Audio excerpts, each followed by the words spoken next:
Pour le mois de novembre du programme de mentorat en matière de mentorat ICT, nous parlons des faux sommets et des faux planchers en relation avec la tête et les épaules classiques.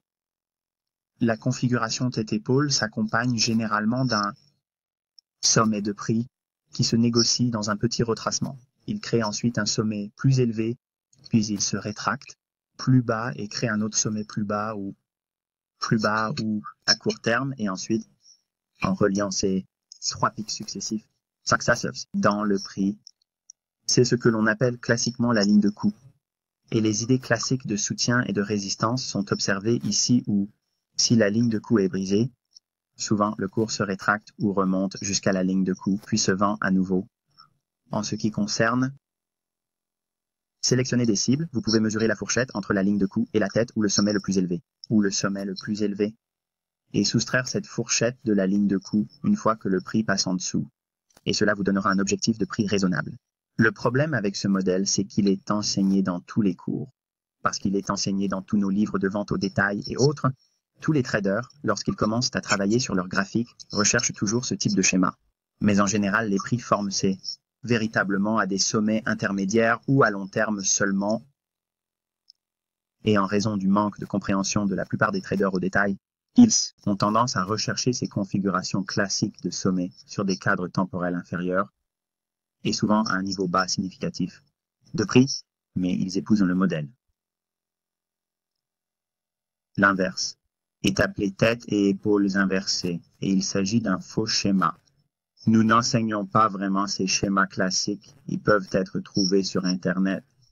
On peut les trouver sur Internet. Je ne vais pas enseigner cela, mais ce que je vais vous dire, c'est comment vous pouvez tirer parti de ces schémas lorsqu'ils apparaissent dans les graphiques. Et la prémisse de notre cadre temporel supérieur indique que la direction opposée est en train de se dérouler, mais une tête et des épaules inversées est typiquement observée avec un bas à court terme qui se heurte à un plus bas, puis un plus bas à court terme plus élevé, et vous reliez les sommets qui se forment autour de ces 3 creux successifs, et nous appelons cela la ligne de coup, ligne d'encolure, si le prix se négocie au-dessus de cette ligne d'encolure.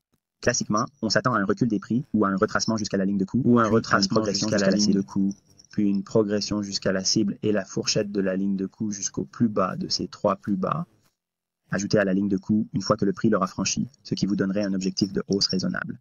Encore une fois, de la même manière que le prix forme généralement, c'est véritablement à des creux intermédiaires ou à long terme.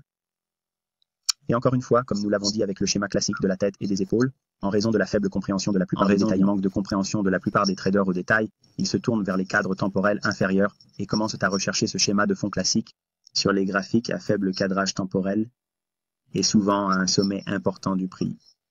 Mais comme vous l'avez probablement fait lorsque vous avez commencé à trader, vous obtenez ces manuels et ces idées et vous vous lancez, vous forcez la compréhension de ce que vous avez appris des livres dans les graphiques. Donc vous avez appris les figures de tête et d'épaule.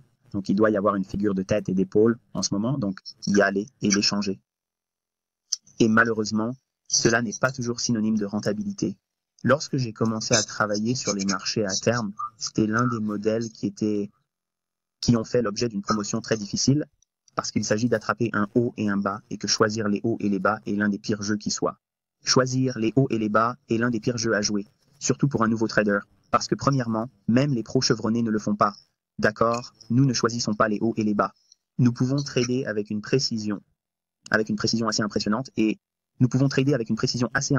attraper des bas à moyen terme significatifs et des bas et des hauts à court terme. En ce qui concerne les hauts et les bas à long terme, j'essaye d'éviter cela et je promeus en fait l'idée de faire la même chose dans votre propre trading.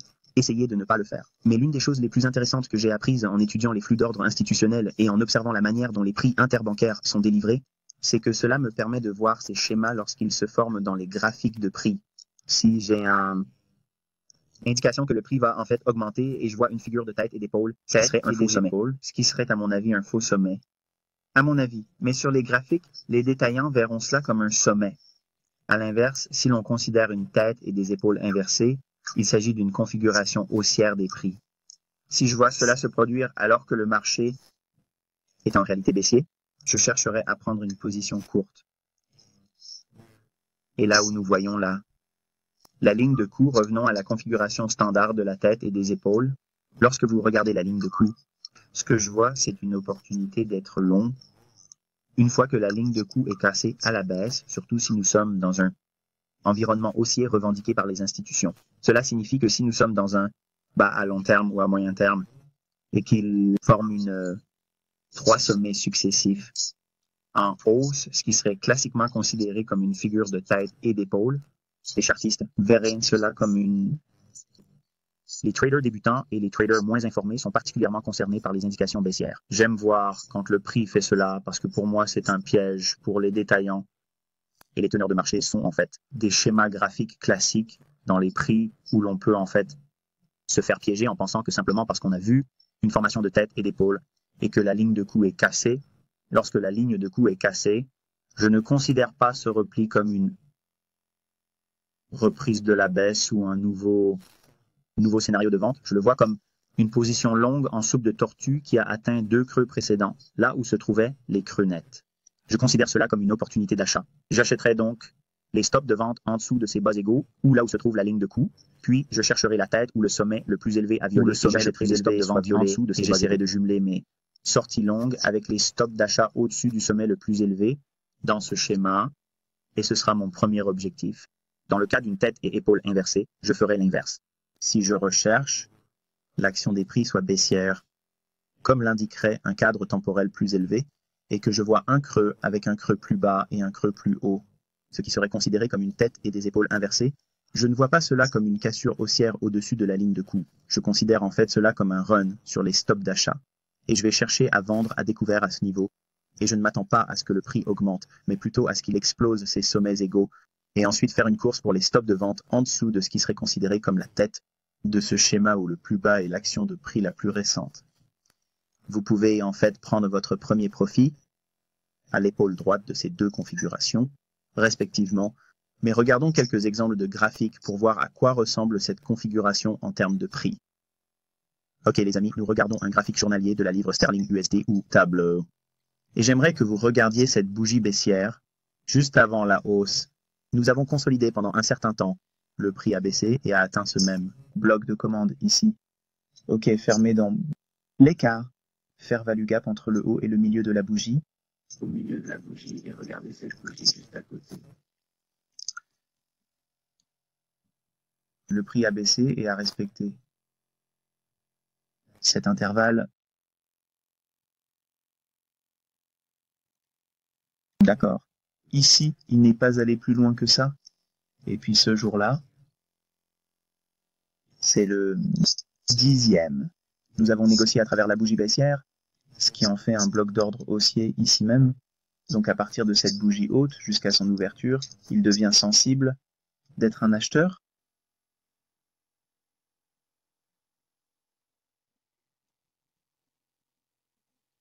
Ici même. Et le plus haut se situe à 55,46 heures. Donc ce jour-là, nous négocions à la baisse sur le 12 du mois d'août de l'année jusqu'au corps de cette bougie descendante, ce qui est un bloc d'ordre haussier. Il s'agit d'un bloc d'ordre haussier sur un graphique journalier. Jetez donc un coup d'œil sur un graphique horaire à la même heure, le 12 août. Ici, le marché a atteint un sommet plus élevé et un plus bas, et nous avons deux plus bas égaux ici.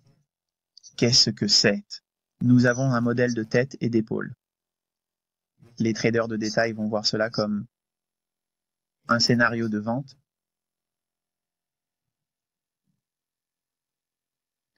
Donc ils vont chercher à briser cette ligne de coût et ensuite prendre la fourchette entre le plus haut et la ligne de coût et la soustraire. Cela leur donnera leur objectif de vente à découvert.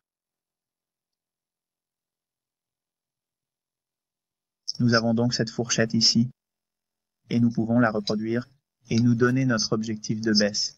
Pour les détaillants vont donc penser que cette répartition va les amener à 1,55 $ ou à peu près dans cette fourchette. Donc, les détaillants vont s'attendre à une expansion de la fourchette jusqu'à un minimum de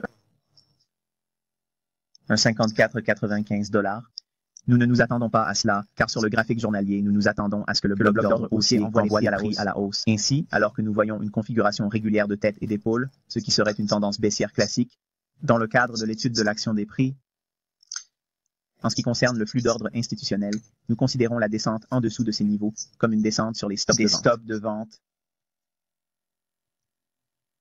Nous nous attendons donc à ce que le marché descende en dessous de ce niveau pour jumeler les ordres de vente. Pour les personnes qui veulent avoir un stop de vente ici, qui est déjà long, leur perte de suivi sera sous la forme d'un stop de vente. Le marché a récemment évolué à la hausse. Nous considérons que ce passage sous ces planchers égaux est l'occasion d'acheter ces stops de vente. Ces stops de vente volontaires ou l'inondation du marché lorsque le marché se négocie en dessous de ce niveau, nous avons maintenant beaucoup de liquidités. N'oubliez pas le paradigme de l'efficience du marché. Nous voyons ici de la liquidité sous la forme d'une position longue. Et nous allons chercher l'objectif ici pour prendre des bénéfices. Nous pourrions donc être un acheteur à un 55,50 et chercher 56,20, un mouvement au-dessus de ce sommet. 56,20 comme objectif ou 70 pips. Le marché passe 1, 2, 3, 4 fois de plus en dessous de ce plus bas, rassemblant les stops de vente, puis l'expansion, les paires de stops d'achat au-dessus de 56,20. Et en fin de compte, vous pouvez voir un joli petit bassin ici. OK, c'est donc un objectif de l'utilisation de la tête et des épaules contre ce à quoi s'attendrait la vente au détail. Et en utilisant le flux d'ordre institutionnel à plus haute échéance sur le graphique journalier, en le lisant comme le feraient les banques, revenons à ce graphique quotidien, vous pouvez voir ce qu'il a fait en conséquence. Et il y a cette expansion, ce n'est pas un grand mouvement, mais vous n'avez pas besoin d'un grand mouvement, nous comprenons ce que vous recherchez. OK, nous avons un autre exemple, ici c'est le journalier de la livre sterling USDS, la bougie baissière juste avant ce grand mouvement de hausse, des sommets égaux, ici, il y aurait eu des stops d'achat au-dessus de ces sommets. Ce rallye vers le haut élimine ces stops d'achat. Et elle est remontée jusqu'au bout et a clôturé dans sa fourchette. Tout est à la hausse, ce vide de liquidité s'est donc refermé. Une dernière bougie de hausse. Il se referme. Mais plus important encore, ces stops ont été ciblés avec cette bougie baissière, ce qui signifie que cette bougie baissière était un bloc d'ordre haussier qui est utilisé pour briser les stops d'achat qui étaient sur le marché ici. Donc quand le prix se négocie en dessous, ici, quand le prix revient vers lui, ici, nous sommes à l'intérieur d'un breaker qui est un environnement baissier, de 53,45 à 53,50. Dans cette zone, nous cherchons une raison de nous attendre à une sorte de baissière. Mais il y en aura, sur une échelle de temps plus basse. Les détaillants verront des modèles comme celui-ci. Nous avons un plus bas, un plus bas, un plus bas plus haut. Il s'agit d'une configuration tête-épaule inversée. Vous dessinez votre ligne de coup sur le graphique. D'accord? C'est le sommet ici. Et nous allons dessiner ce qui serait considéré comme la tête et épaule inversée. Reliant.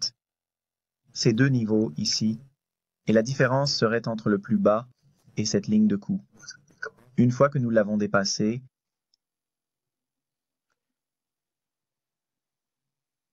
le prix se négocie au-dessus. La ligne de coup est cassée.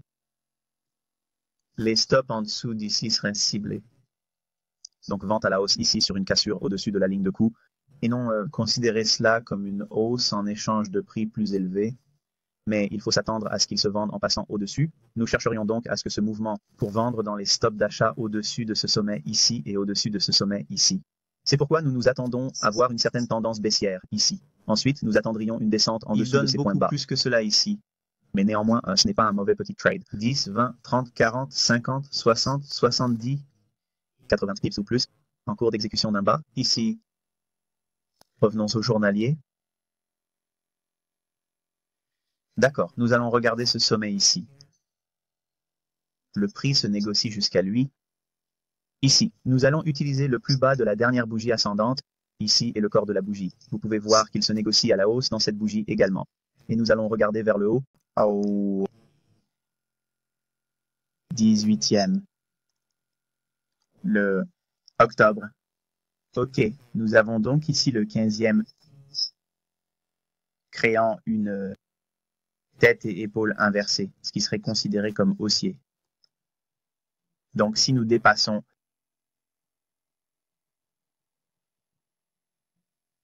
ce sommet, nous pouvons être vendeurs Parce que nous nous attendons à ce que ces stops d'achat soient considérés comme des breakout artistes sur une tête et des épaules inversées. Tête et épaules inversées, ils vont voir cela comme un modèle haussier. Nous allons le voir comme un modèle baissier. Nous allons être complètement à l'opposé de cela. Maintenant, vous pouvez faire deux choses. Vous pouvez utiliser ceci ici. Vous pouvez utiliser le corps des bougies, comme je l'enseigne, où il y a le corps le plus élevé de la bougie. Donc 5502 serait une vente si nous le dépassons. Le prix se négocie ici, donc vous pouvez être vendeur au-dessus de 5502. Donc 5502 est votre région étant baissière. Nous ne considérons pas cela comme une rupture et nous n'attendons pas un repli pour de nouveaux prix plus élevés. Nous attendons qu'ils se vendent et c'est là que se trouve votre entrée sur les stops d'achat à $. Les arrêts d'achat à $. Et la ligne de coût, je suis désolé, la tête en bas ici, votre objectif serait de couvrir sous le niveau le plus bas et c'est ce qui se passe ici. Ensuite, tout au long de cette zone, vous avez une autre occasion de couvrir et, en fin de compte, de repasser une fois de plus au-dessus de ce niveau de $ pour les stops d'achat, puis à nouveau en dessous de ce qui serait la tête, une bonne occasion de me procurer un beau profit. Donc, encore une fois, c'est vous cherchez le modèle parce que les détaillants chercheront le modèle, mais vous allez estomper ce modèle en fonction de ce que vous voyez sur les cadres temporels supérieurs. Flux d'ordres institutionnels pour justifier pourquoi le marché devrait être baissier. Nous devrions chercher des raisons de vendre et non d'acheter. Et si nous voyons des figures de tête et d'épaules inversées sur les cadres temporels inférieurs, la vente au détail va s'y intéresser de près à la recherche de mouvements haussiers et ce n'est pas du tout ce que l'on voit ici. J'espère donc que vous avez trouvé celui-ci intéressant. Nous allons nous attaquer à de nombreuses configurations graphiques classiques axées sur la vente au détail tout au long de ce mentorat sur les tics. Ce n'est que le début de 2 modèles qui seront victimes du flux d'ordres institutionnels. Jusqu'à la prochaine fois, je vous souhaite bonne chance et bon trading.